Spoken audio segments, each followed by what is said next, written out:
Vítajte pri ďalšom videjku. Zase z lesa.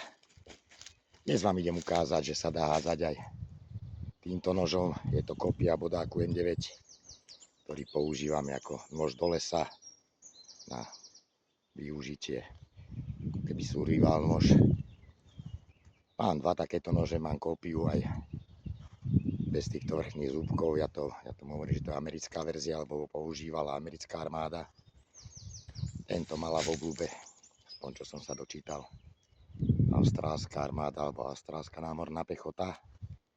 Kvôli väčšiemu využitiu, tak vám idem ukázať, že sa dá hádzať aj s ním.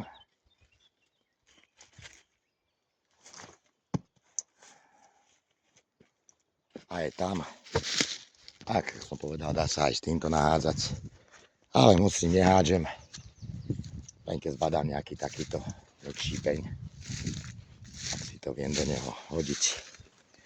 Či to s ním dokážem, či to viem. Takže kráčam ďalej a čaute, vidíme sa pri ďalšom videjku.